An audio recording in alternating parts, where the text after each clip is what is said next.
para Vassell. Cabezazo, gol!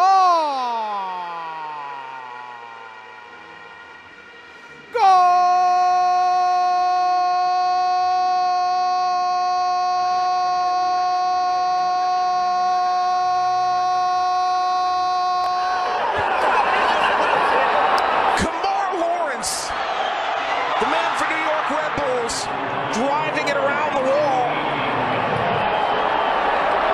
and sticking it past Corona, who can only watch. Welcome to this your Big Bad Show 2.5. Of course, you know, I'm your boy, Jeremy, and sitting in all alone. COVID protocols that keep us apart, but the show must go on. People, it's World Cup qualifier day. It's Jamaica playing away to Costa Rica. Honestly, I don't know what to make of it this time around. Honestly, I'm really still in shock from Sunday. What we saw Sunday, 8 changes. We are about mismanagement of the team. We're about persons persuading the coaching staff. We understand that probably there's 2 different teams. There's so much things to dissect and go into. But we just have to take it step by step. And the first step is coaching staff. Wait more. My brother, we hear everything what's happening. We hear it. We know of it. You are the coach, man.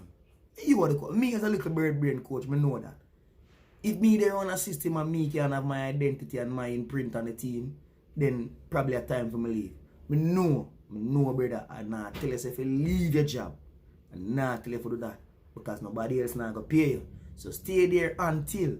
But you have to grow some sense of cojones, man. And, you know, make the JFF understand that you in charge. Because when we look out there and we see Bowser now play, we already lose the Colossal and the Rock in Damian Lowe round at the back. We see Bowser now play. I would say, alright, cool.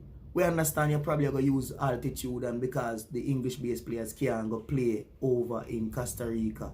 So we understand there might be some changes. So obviously one of my changes when we know you that probably make was Anthony Grant. And you make that change. But why you don't bring in Speedy? I don't understand that. How you don't bring in Speedy? How you make wholesale changes in the midfield and you don't have a Speedy and a Junior Fleming who have been on the journey with you, my brother, who has always been your working men in the midfield. They are not the most creative players. We understand that. But them man they understand your system tapper. And them man they overlook and you don't use them. I just can't understand that. And then for you to make 8 changes only to come out after, well, you didn't come out after, let's make that categorically clear. And to allege that the JFF are say, and people are alleging that the JFF had involvement in the team. I for one call that total rubbish. Even if the JFF makes suggestions as to what you want to do. This is not schoolboy football. This is not under 10, 13, 12, 15, 17. None of that. You understand me? This is the World Cup qualifier. So when we hear them look at excuses after the fact, it don't really strike nothing to me. Because we already know what's happening with the JFF. We already know how they're incompetent. We already know. So when we come out now after the fact, and after this glaring mistake on your side as a coach, because again, the team never looked like we had any formation, we never had any cohesion, we never looked like we play into any tactics, any at all. The only so-called tactics I could say we see was the ball being played back to Andre Blake, and Andre Blake spinning on a sweeper for about 10 seconds, looking around, and then kicking the ball long. That was it. You can't have a marquee striker like Antonio coming in and you're not giving him supplies. I was expecting Speedy and Junior Flemings to be booming down the flank, and whenever the wing backs overlap, we know so them man are going to tuck in because we expect a lot of cross. Me I expect say from the ball go over the half line.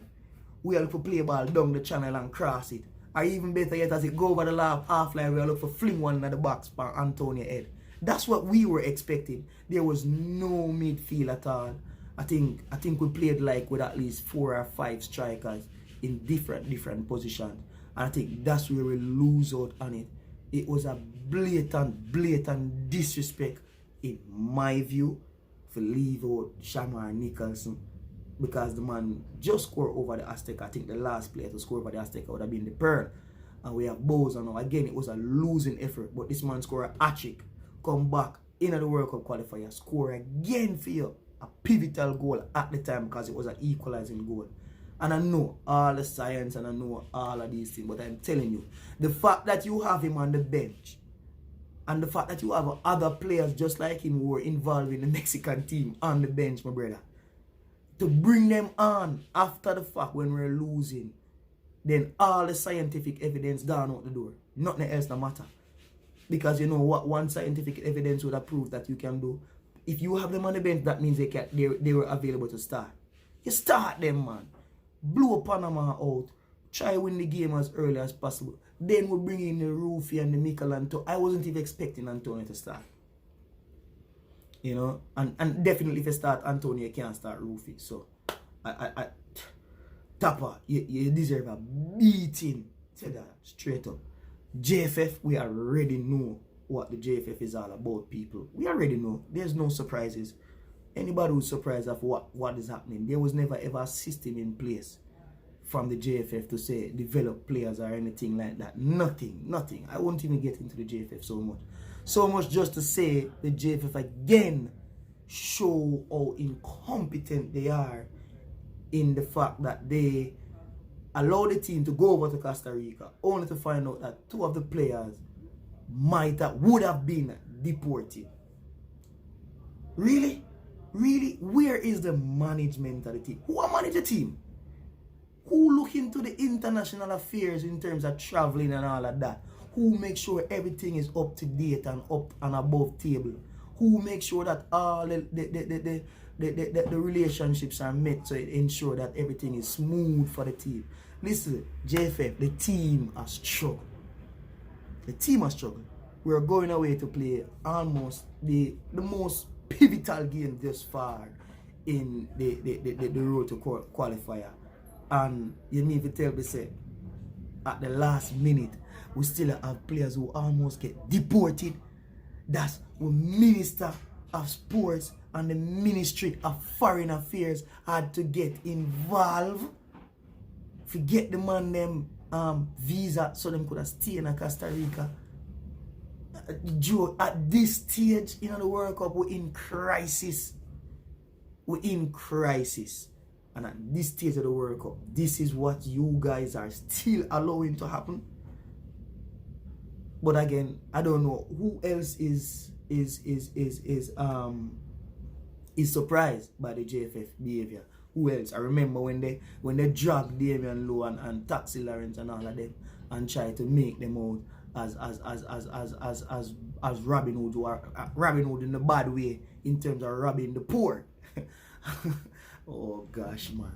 I remember when they did all of that and look where we are. Leon Bailey said it. A lot of persons said it, as a matter of fact, that the one of the major causes that will affect the team is a poor management. And we have been seeing it.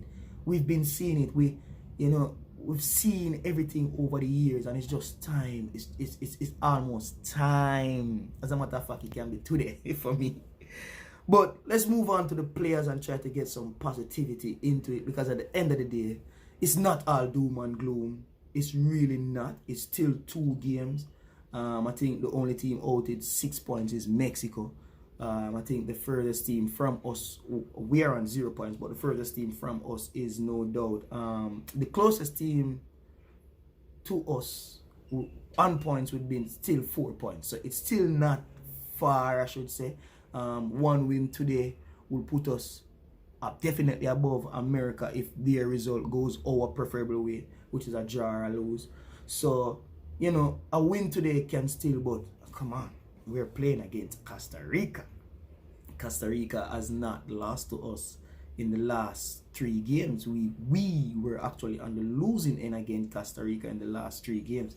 But again, it's all coming down to the players, and I saw where the Rock and the War run at the back there, because that was a pivotal miss for us to Damian Lowe. People tend to overlook that, but I saw where Damian Lowe posted and he was saying that we're all in this together, and basically saying that the war is still on, the battle is still on. So it's not all doom, it's not all gloom. And I know, you know, given that the team now that is assembled is more likely Tafa preferred team. Oh my, it's more like a Tafa preferred team. And I just remember Tafa bringing in him grandson from nowhere at all. Javon Watson is back in the team and definitely a Tafa type player. I don't even know what to say. All I can say about that move is that Tafa is seeing the end of the rope and he's just trying to save his life. He's literally saving his career by putting his trust into the players that he would have developed in somewhat throughout his tenure at the Jamaican national team. And so for if the operative word, if this is the last game for Tafa Theodore Whitmore, then he will want to go out with his type of player, his style of playing. And so he's the coach. I can't.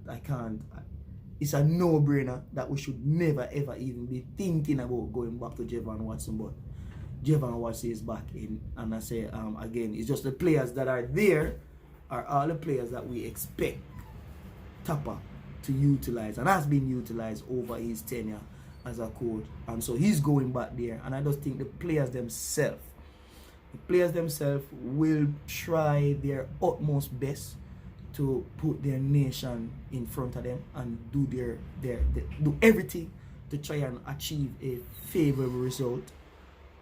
And I just think that everybody's gonna work their socks off, because this is the quote-unquote local base original Jamaican team. That's what people say out there. That's not what we say, but this is the team that they're saying. And so I just feel as if they're gonna try and do their utmost best. However, we are playing against a Costa Rican team who have gotten 1 point from 2 games, so they're a little bit better than us, but they have not played at home. They have not played at home since the start of the qualifier. So they basically started a rough patch. And so this should be, for them, this is a signal for their purple patch to start. And so they want to come out like a house on fire in their home game. And so it won't be easy. It won't be easy. What we do have to do is forget about playing pretty football, expansive football as Jamaicans, and be very physical. We have to go back to, I hate it, but we have to go back for this specific game because its points is mattered. We have to go back to being extremely physical against the Costa Rican. They can have no time on the ball. Every single time you get close to an opponent, the referee virtually have to stop the game. That's why you're going to disrupt them. You have to disrupt them play. You can't allow them to build out from the back. And definitely our weakness is defending from the flanks. And that's where their strengths come from. You know, they have a lot of thier players, a lot of speedy players. And so we have to be concentrating fully. We are conceding too many goals. So we literally can't even concede one today. I tell you. This Wednesday, we can't even concede one. That's just the truth. Because that's how far behind we are. You know, we can't concede not even one goal, and we need to try and score one, which won't be an easy task again, because of course, you know, it's not just the entire team playing. You know, they do have a world-class goalkeeper in Keylor Navas, and so it won't be easy to put one past him, but we do have the odds and the guts and the talent to do it. And so, honestly, just before we go, I really think that this will be the last of it. And I just hope that we can get a positive result, and a positive result will still mean even a draw. You know, anything else than a draw or a win is failure for us, big time, and it's gonna be very daunting. But let's see what the boys are up to. So people stay tuned. I think the time is 8 o'clock Jamaica time, or it is 9 o'clock. We're also gonna have a live streaming show where we're gonna have interaction with each other. So, but it's still, as I said, looking back at it and taking out my emotional side on it. I still see Costa Rica defeating us 2-0, you know, to be honest with you. I still see Costa Rica I'm not sure what's gonna happen, and with all that's happening, all that we're hearing from the JFF, all that we're hearing from the players, all the speculations we're hearing and the allegations we're hearing about coming from the coaching staff, it's just all up in the air. You know, it's all up in the air, and it's gonna cost us. But we're hoping. We're being patriotic and we're hoping. So people keep the fingers crossed. I don't know who I go to St. Thomas or wherever. But we need some points today. We have to get some points. And if you're strong enough and you're brave enough, be like me. I was a Liverpool man. So I understand the Arsenal brothers. I was there when Jay Spearing and them when they played for Liverpool. You know, Paul Conchesky. And it was a struggle. Arsenal doing the same thing. So we're all in the boat together, man. Let's put that same energy, even though the clubs were doing bad, we still support them. Let's put the energy into the Jamaican football team now. And let's see if we can give them that last push. Send them off with that last push to say, listen, we still are supporting them, we believe in them. Go out there and get the 3 points. People, this is a Big Bad Show. 2 halves. We're out.